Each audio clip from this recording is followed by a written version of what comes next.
Have you ever stopped to think about how small, everyday actions, which often seem harmless, can have devastating consequences for your spiritual life? White lies, selfish attitudes justified by a lack of time, and even a subtle sense of envy are behaviors that carry far greater weight than we realize. And the most alarming part? Many of us don't even notice we're committing these mistakes because they've become common habits and culturally accepted norms. But the truth is that these harmless sins have the power to separate you from God and destroy the relationships around you. Why can something as small as a lie or an envious thought bring such massive consequences?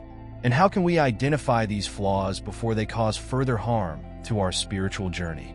Get ready, because today we're going to explore these attitudes and, more importantly, discover how to leave them behind once and for all. It's fascinating how people tend to classify certain sins as more severe than others, forgetting that every misstep carries profound consequences. Sins like adultery or murder usually receive the spotlight, while everyday attitudes like selfishness or lying often go unnoticed. This difference in perception makes us overlook how these seemingly minor behaviors also alienate people from God. It's like ignoring a small crack in a dam that, over time, can cause a devastating collapse. For instance, lying, selfishness, and even envy are often dismissed as mere human weaknesses, yet their implications are destructive. Think about the impact of envy, which can corrode friendships, or lies, which undermine trust in relationships.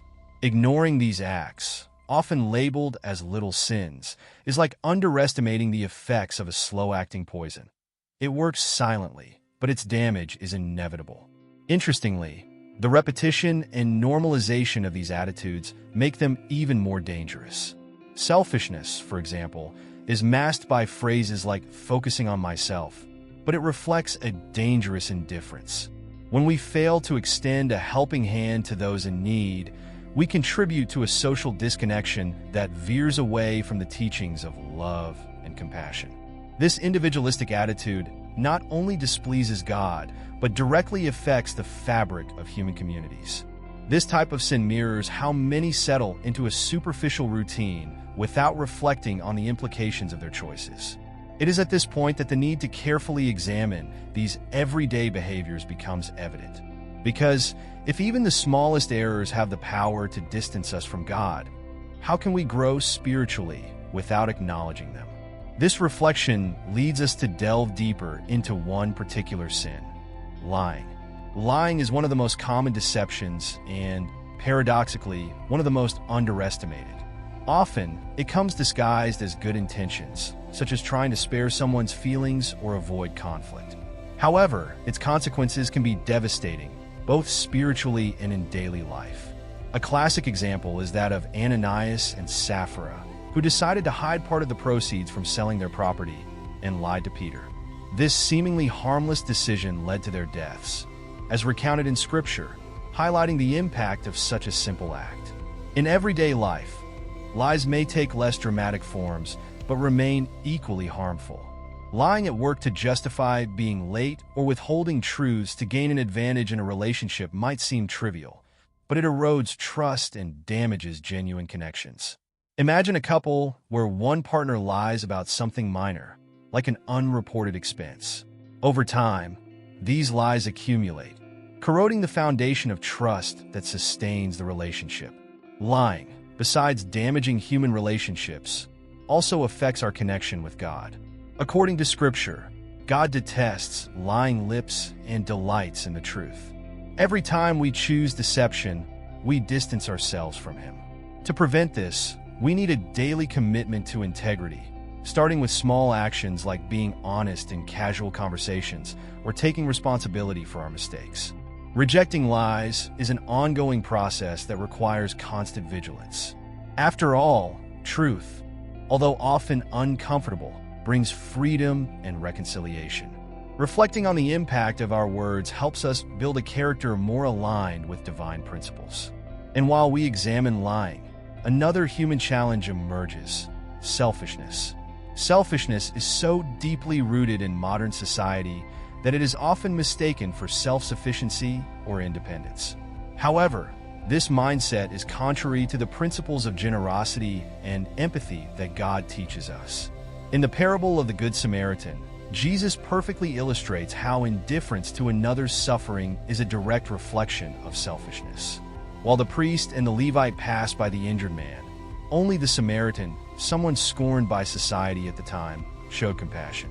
In daily life, selfishness can manifest in subtle ways, like ignoring a call for help or avoiding a commitment out of sheer convenience.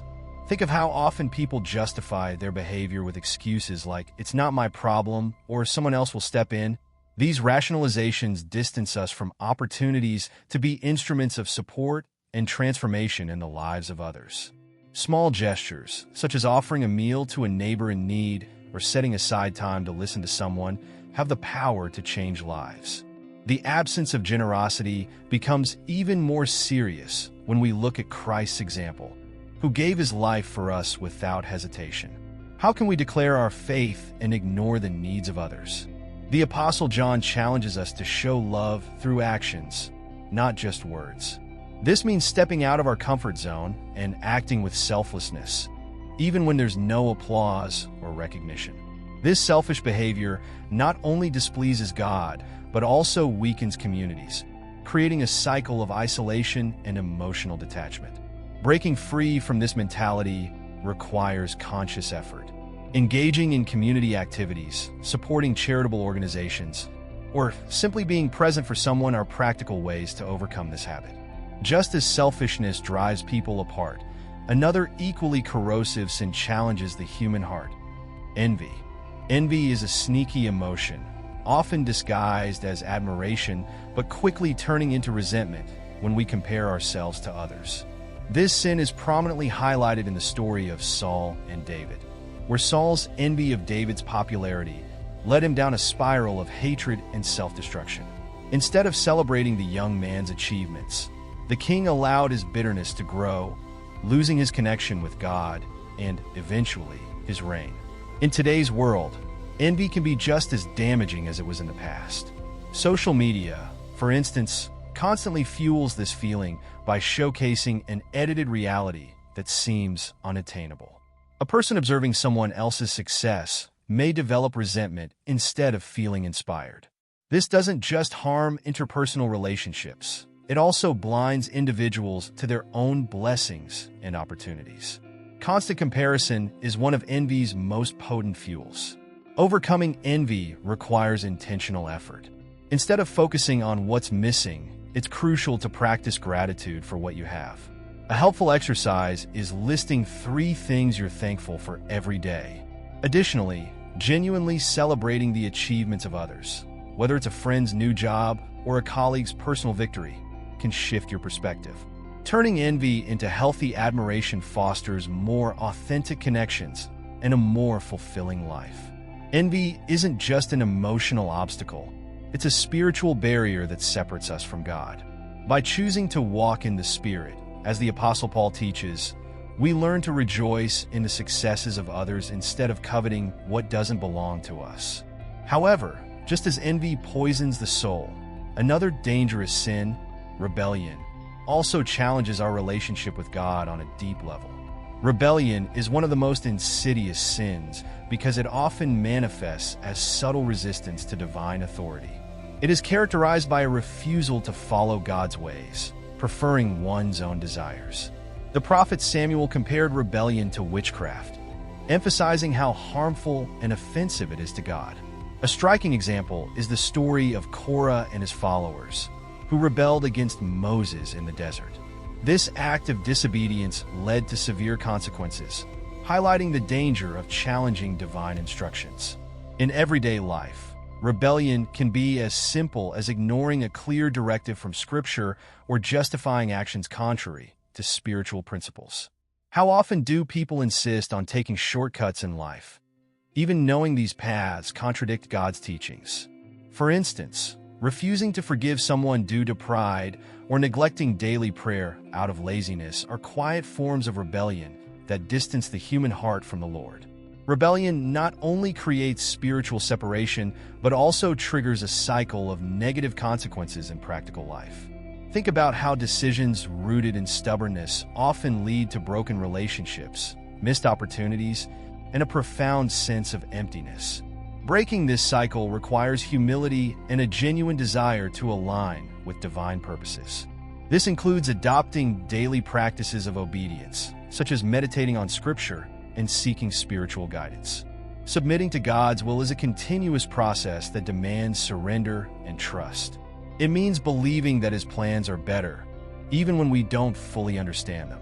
Just as Korah's followers suffered the consequences of their revolt, we too face the outcomes of our resistance. However, God is always willing to forgive and restore if we choose to abandon rebellion and commit to following the right path. Now that you understand the devastating impact of these small sins, the challenge remains. What can you change in your life today to reconnect with God and those around you? Perhaps it's time to stop telling that recurring lie, practice generosity in a concrete way, or transform envy into sincere celebration of others' achievements. Every small action matters, and the first step is recognizing where improvement is needed. Are you ready to take that step? Imagine how your life could be without the weight of guilt and spiritual separation. Wouldn't it be liberating to live in harmony with divine principles, cultivating more genuine relationships, and strengthening your faith? Share your reflections in the comments. And, of course, don't forget to subscribe to the channel and activate notifications. Together, we'll continue learning, growing, and drawing closer to God's purpose for our lives.